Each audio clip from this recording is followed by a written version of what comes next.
Hello, welcome back to a chapter a day. Happy Monday. For those of you who are going out to work, it's the first day of the work week, and I pray that you will have a wonderful day and a blessed week ahead of you. For those of you like me staying home, finding things to do, I know sometimes can be a bit difficult. We pray that we keep our minds uplifted though with things that are uplifting and our eyes focused on things that will behold Christ later on. So, for today, we are going to be reading Judges chapter 19. We have already encountered Micah with his mother and the 1100 shekels. He took them and then returned them to her. She thanked him for being honest. She took some of the money, went to a founder, made images. Micah has the images in his house. Along comes a Levite. He asked the Levite to stay with him and be his priest. And that is what the Levite did. So they were living there until 5 Danite spies. The Danites have not conquered all the lands that they were supposed to have.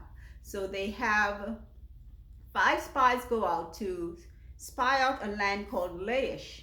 And on their way, they meet Micah with the Levite. So they see the images in Micah's house, and I don't even know why that should have been any interest to them. These are Israelites we're talking about. That's just like us today. We who are supposed to know God and know better, we have things in our homes that we ought not to. We call them souvenirs. We call them just little decorations, but they are not of God. And we know it. Some of those things we need to get rid of. But anyway, the Danites went in, the 5 Danites, they spoke to Micah, they saw the Levite, and then they saw the land of Laish was conquerable. So the people were tame enough and not threatening. So they went back to give report to the other people of the tribe. So 600 men of war left and went out to fight the people of Laish, but on their way, they stopped at Micah's house, saw his images, because I'm sure the 5 spies told them about it, and they took it. I don't know why they would want these images and these idols. Again, these are Israelites. These are not people from other nations. That's just like us. We do some things that we ought not to. God help us. So they took all of Micah's images, and they also took had the Levite go with them, because they told him it's better to serve an entire tribe than just one man. And he, I guess, gladly went with them. Now, Micah and the other men of his village came after them to get back his images. And they kind of threatened them, so they had to back up, because of course they were not enough in number to challenge the Danites. So the Danites went off, fought the people of Laish, won, and took over the land. And guess what they did? They set up the images, and the images were there worshiping, being worshipped. Because at this time, Israel doesn't have a king, doesn't have a judge, doesn't have a prophet. They're just living off the other lands, doing what they see those other nations do. All right, so let's go on with chapter 19, and I'm going to warn you, chapter 19 is a little odd when you hear it. If you think you don't understand it, go back and read it, Judges chapter 19, because I have read this how many times after reading the Bible through a number of times, and it's always a strange story to me. I always wonder if it's a symbolic thing or if this actually happened, but we'll see, okay? Chapter 19. And it came to pass in those days, when there was no king in Israel, that there was a certain Levite sojourning on the side of Mount Ephraim, who took to him a concubine out of Bethlehem, Judah. And his concubine played the whore against him, and went away from him unto her father's house to Bethlehem, Judah, and was there 4 whole months. And her husband arose and went after her to speak friendly unto her, and to bring her again, having his servant with him and a couple of asses. And she brought him into her father's house, and when the father of the damsel saw him, he rejoiced to meet him. And his father-in-law, the damsel's father, retained him, and he abode with him 3 days. So they did eat and drink, and lodged there. And it came to pass on the 4th day, when they arose early in the morning, that he rose up to depart, And the damsel's father said unto his son-in-law, comfort thine heart with a morsel of bread, and afterward go your way. So here's what's happening. There's Levite, which we know are supposed to be the priest of God's tabernacle and sanctuary and services, marries a concubine, or takes a concubine out of Bethlehem, Judah. So that's fine. He's within the Israelite realm. The concubine behaves like a harlot or whore or prostitute. And she goes away from him and then goes back to her father's house in Bethlehem, Judah. He goes and she stays there for 4 months. So he goes to find her and bring her back with his servant and with a couple of asses. When the father comes, well, she invites him in when he comes up to her house, and then the father sees him and, feeds him, and because I guess the father may be now meeting him. I'm not sure if it's for the first time or whatever. And he's there 3 days now, eating and drinking and staying, and the father is just happy to have him there. And when he gets up to go on the morning, the father encourages him to stay back again. More eating, more drinking, etc. Okay? Verse 6. And they sat down and did eat and drink, both of them together. For the damsel's father had said unto the man, be content, I pray thee, and tarry all night, and let thine heart be merry. And when the man rose up to depart, his father-in-law urged him, therefore he lodged again. And he arose early in the morning on the 5th day to depart, and the damsel's father said, comfort thine heart, I pray thee. And they tarried until afternoon, and they did both eat of them. And when the man rose up to depart, he and his concubine and his servant, his father-in-law, the damsel's father, said unto him, behold, now the day draweth toward evening. I pray you, tarry all night.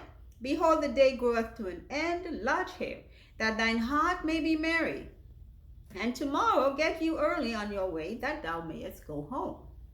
But the man would not tarry that night, but he rose up and departed, and came over again Jebus, which is Jerusalem. And there were with him 2 asses saddled. His concubine also was with him. And when they were by Jebus, the day was far spent. And the servant said unto his master, come, I pray thee, and let us turn in unto this city of the Jebusites, and lodge in it. Okay. So, in case you got lost along the way, after the damsel's father, the 3rd day, encouraged him. He encouraged him for 2 more days, the 5th day.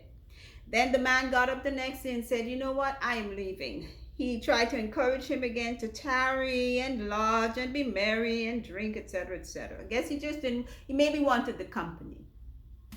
Because back then, people lived distances from each other. They didn't all live in one village. Sometimes they were, scattered, like some people live today in the countrysides. Or maybe he just wanted his daughter to be with him for a longer while. But whatever it might be, the man, the Levite, remember this is a Levite, finally said, you know what, no, I'm leaving. Whether it's day or night, we are leaving. He saddled up his asses with his servant and his concubine, and they made out in the night, and they ended up in a place called Jebus, which is Jerusalem. The people of that city were called Jebusites. Okay, let's continue. Verse 12. And his master said unto him, we will not turn aside hither into the city of a stranger, that is not of the children of Israel. We will pass over to Gibeah. And he said unto his servant, come, and let us draw near to one of these places to lodge all night in Gibeah or in Ramah. And they passed on and went their way, and the sun went down upon them when they were by Gibeah, which belongeth to Benjamin. And they turned aside thither to go in and to lodge in Gibeah. And when he went in, he sat him down in a street of the city, for there was no man that took them into his house to lodging. Okay. So again, another update. After he took his servant and his donkeys and his concubine, they said they're not going to stay in the city of Jebus because those are not their people. They're going to go on to a city of the children of Israel, and they ended up passing over Gibeah, which belongs to the tribe of Benjamin. They're planning to lodge or stay there for the night, but there's no one giving them any lodging. The sun has gone down, and they're sitting in the street. and nobody seems to be offering them any accommodations. Okay, verse 16. And behold, there came an old man from his work out of the field at even, which was also of Mount Ephraim, and he sojourned in Gibeah. But the men of the place were Benjamites. And when he had lifted up his eyes, he saw a wayfaring man in the street of the city. And the old man said, Whither goest thou, and whence comest thou? And he said unto him, We are passing from Bethlehem, Judah, toward the side of Mount Ephraim. From thence I am, and I went to Bethlehem, Judah. But I am now going to the house of the Lord, and there is no man that receiveth me to house.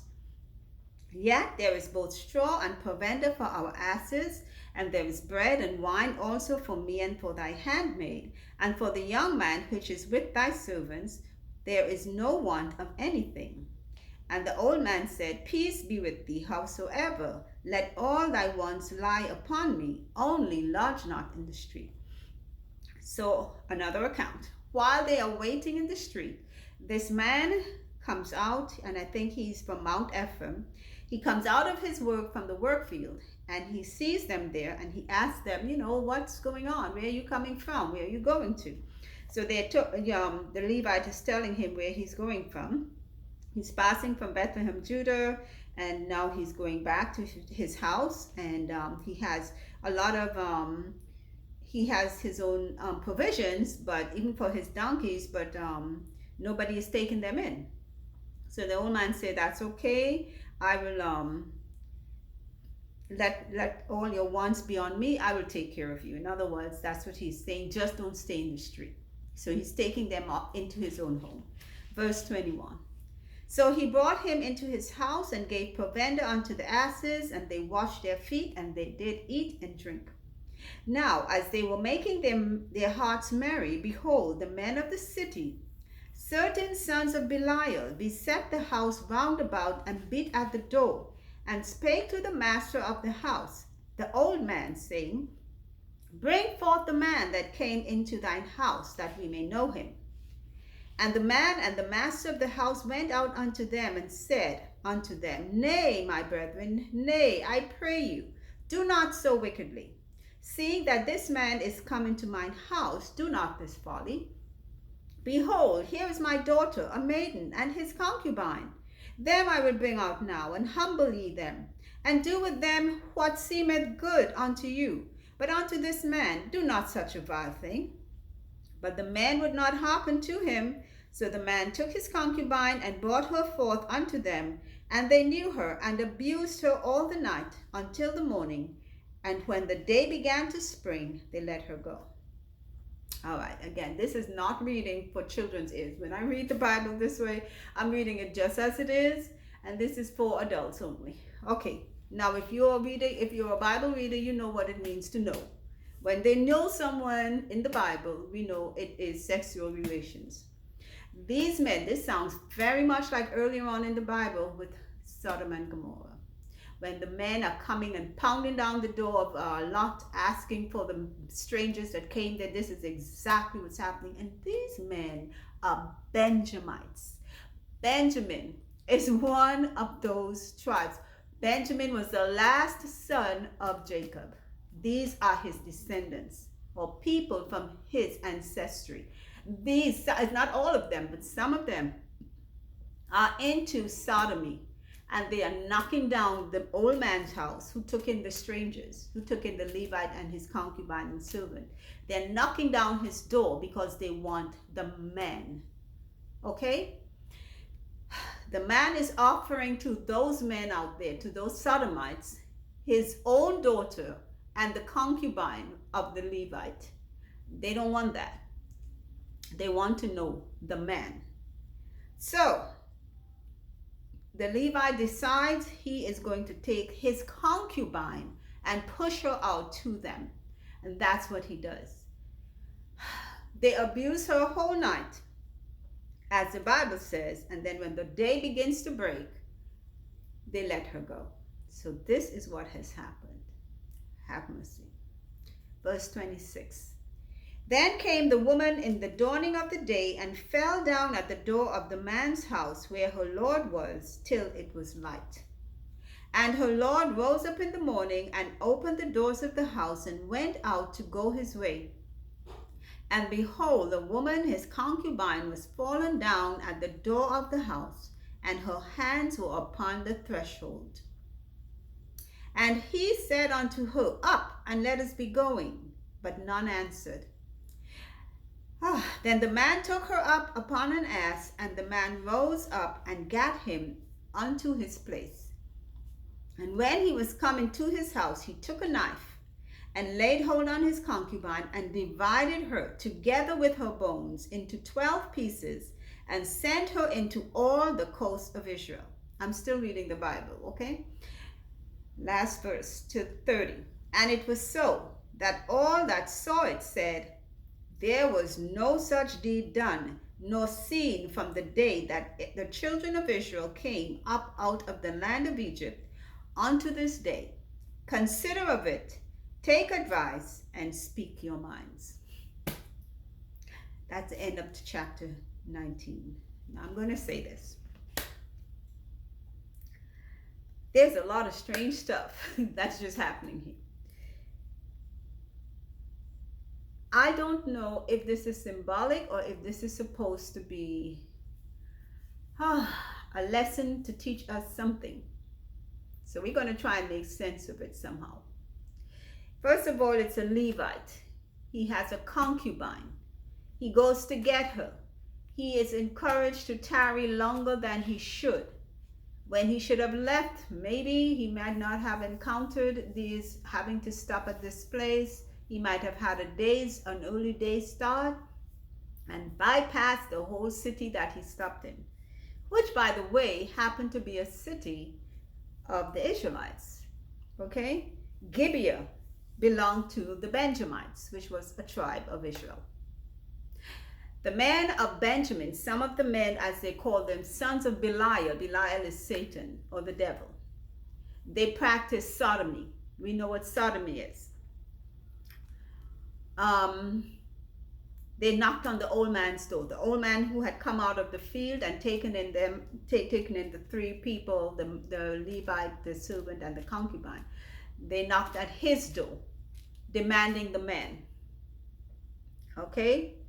Or just the man. I guess I'm not sure if it was the Levite they were asking for or the servant. I am not sure. But they were asking for the man, or it could have been the both men. The man offered, the old man from the field, offered those men, the Sodomites, his own daughter and the concubine. They refused. They didn't want them because, of course, they are perverted. That's the whole thing. This is a perversion, a behavior of perversion. So the Levite takes his concubine and shoves her to the men, gives her to the men, and the men abuse her for the entire night and then lets her go. And she comes to the door of the house of the old man where they were lodging, and she falls down. Morning time comes, and the Levite gets up to go. I don't even think he's looking for his concubine, because in his mind, she maybe didn't survive. She may have been killed. He doesn't even seem to care. So he's up and ready to go. And as he's leaving, then he sees his concubine on the floor with her hands on the threshold. Now, I am thinking this is symbolic. The reason why they said her hands were upon the threshold, it kind of reminds me of when people who had done wrong would go to the temple and put their hands on the horns of the altar. And that was supposed to give them some sort of redemption. There was supposed to be leniency once they grabbed the horns of the altar. This is my own interpretation, okay? Trying to make some sense of this, that there may be some symbolism in this, not just this, literal whatever took place here.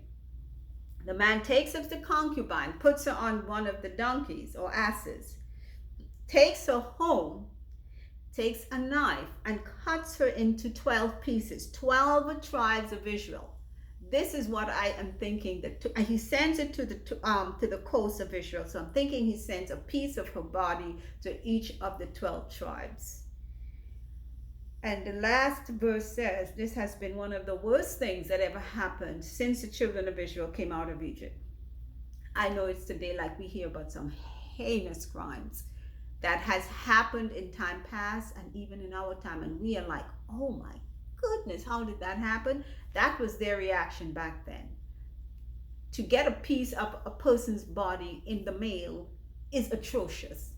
It's macabre, it is gruesome, it is horrible, and that is what took place in this chapter. Now, I'm going to say this. I believe in my heart that there's symbolism in what happened here.